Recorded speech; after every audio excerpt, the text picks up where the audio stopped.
Welcome to Illuminati Silver. We tell you the truth about silver. Today is Sunday the 1st of December 2019, and we're reporting on articles appearing in Bloomberg and Reuters this morning, which affect both China and India, and also new reporting on Phase 1 of the US-China trade talks.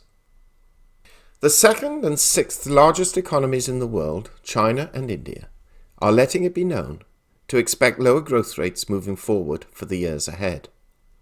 Whilst both economies have had almost unprecedented growth over the past 20 to 30 years, they're now beginning to admit that not only single-digit growth is to be expected, but growth less than 6% is now likely. Something which would never have been even considered just a few short years ago. Now we shall read you two Bloomberg articles published this morning. Bloomberg Report, Bloomberg News, December the 1st, 2019, 5:10 a.m. GMT.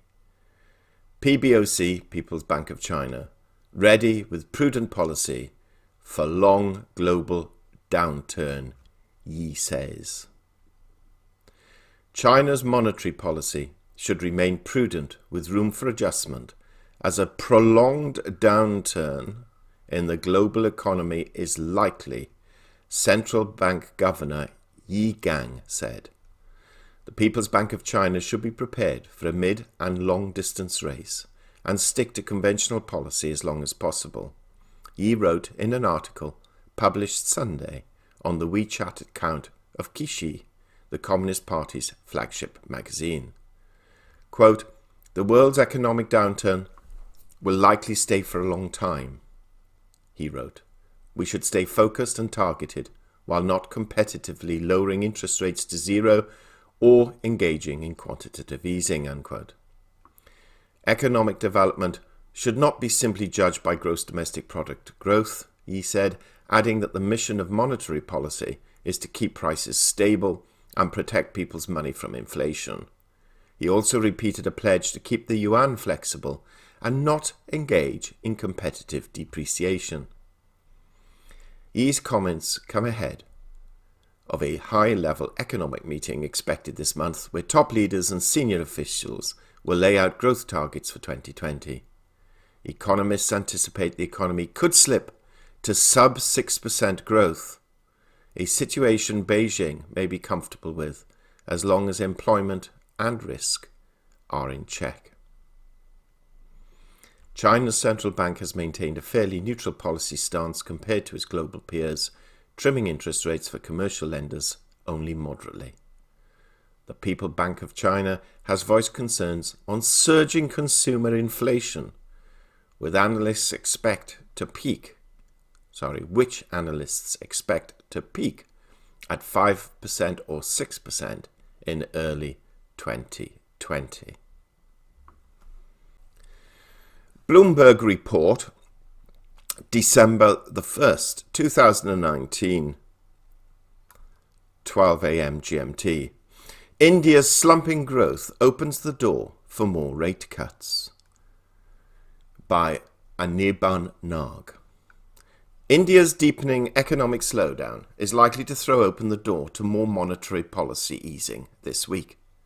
The Reserve Bank of India will meet days after a report showed growth collapsed to 4.5% in the July to September quarter, the first time it's been below 5% since 2013.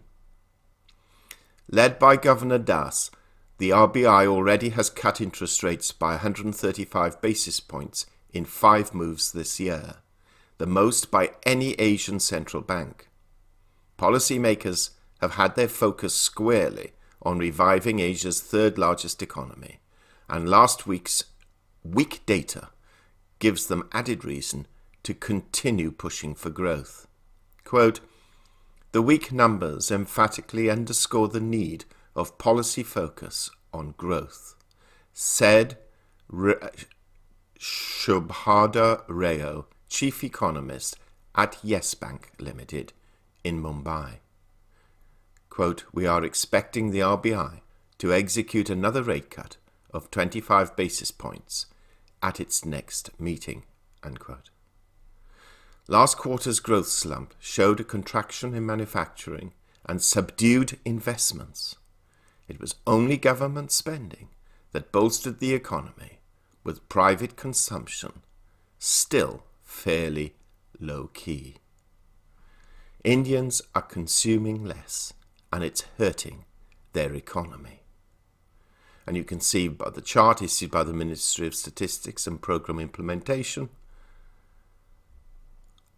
how it's moved from 11.1% growth in the fourth quarter 2016, 3.1% in the second quarter of 19, and 5% in the third quarter of 19. A slew of high-frequency indicators suggest the slowdown extended into October. The central bank may be pushed to lower its growth forecast for the fiscal year through March 2020 from 6.1%, with economists in a Bloomberg survey already predicting expansion of just 5.6%. Quote, "We expect the central bank to take note of the downward surprises in the data versus forecasts and acknowledge a deeper than expected slowdown in economic activity." Unquote. This slowdown will undoubtedly have a global effect, and especially on those countries looking to increase exports to both China and India. Now, whilst European and UK growth figures recently suggested a slight uptick from recession, their economies are nevertheless heading downwards, with little prospect of a quick recovery. If these reports are correct, such a recovery is likely to be further delayed. You see, the US was excited slightly last week that its quarter 3 GDP figures were revised upwards from 1.9% to 2.1%, but in reality, this too is not a growth figure to get too excited about, though it is better than many other countries. To add a little wood to the fire, so to speak, a report in Reuters this morning also suggests that the China-US trade deal may be further delayed beyond the 15th of December when new tariffs are introduced, unless an agreement on tariff rollbacks is made. Let's take a look. Reuters Business News, December the 1st, 2019, 2:19 a.m. China wants US tariffs rollback in Phase 1 trade deal, Global Times. Beijing is insisting US tariffs must be rolled back as part of any Phase 1 trade deal with Washington, China's Global Times newspaper said on Sunday, citing unnamed sources amid continued uncertainty on whether the two sides can strike a deal. Quote, "A US pledge to scrap tariffs, scheduled for December the 15th, cannot replace the rollbacks of tariffs," unquote, the newspaper said in a tweet, referring to an additional round of tariffs on Chinese imports to be implemented in the absence of a trade deal. The Global Times is published by the People's Daily, the official newspaper of China's ruling Communist Party. On Tuesday, US President Trump said Washington was in the final throes of a deal aimed at defusing a 16-month trade war with China, a few days after Chinese President Xi Jinping had expressed his desire for a trade agreement. Top trade negotiators for both countries also spoke again and agreed to continue working on the remaining issues. Trade experts and people close to the White House told Reuters last month, however, that signing of a Phase 1 agreement may not take place until the new year as China pressed for more extensive rollbacks of tariffs. An agreement was initially expected to be completed by the end of November. US Senate Finance Committee Chairman Chuck Grassley told reporters on Tuesday that Beijing invited US Trade Representative Robert Lighthizer and Treasury Secretary Steven Mnuchin for in-person talks in Beijing. Grassley said Lighthizer and Mnuchin were willing to go if they saw, quote, "a real chance of getting a final agreement," unquote.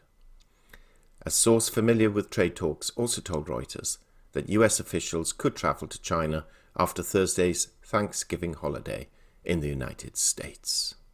So, we have lower growth forecasts, plus a potential delay in the trade agreement. In our weekly gold and silver update published yesterday, we concluded with the following words, quote, "All things being equal, we see, gold and silver, prices rising early next week, and then being totally dependent on the economic reports as and when they are announced, with the greatest emphasis being next Friday." We wish to double down on this, for unless more favourable reports come out later today from the United States, we can expect to see gold and silver prices rise tomorrow morning or this evening in Asian markets. The elephant in the room are these trade talks, and although we accept that both China and the US are playing a game of brinkmanship via political rhetoric, this deal could still easily move south in the short term. We shall have to wait and see, but with lower growth rates envisaged and no deal on the horizon, if the worst case scenario occurs, then we can expect to see gold and silver prices rise again. And silver be adversely affected by the global industrial demand for it that lower growth will cause, but positively affected by the demand for it as a quasi-monetary metal. Meanwhile, we hope you have a great weekend. Look forward to providing additional reports tomorrow and next week. We've listed below 3 of perhaps the most important videos we've produced recently, in case you've not had an opportunity to watch them. We hope you have found this video interesting and informative, and if so, please give it a thumbs up and share it on social media. Please ensure that you have subscribed to our channel and press the bell sign so that you are notified of any future videos. Also, kindly visit our website at illuminatisilver.com, and if you haven't already done so, please subscribe either as a free or paying member for regular email updates and offers. Disclaimer: Illuminati Silver owners come from a background of banking, international wealth management and economics. Having now retired from these worlds, we are not qualified to give investment advice. Therefore, this and other productions must not be deemed to be giving such advice and merely represent the personal views of its owners.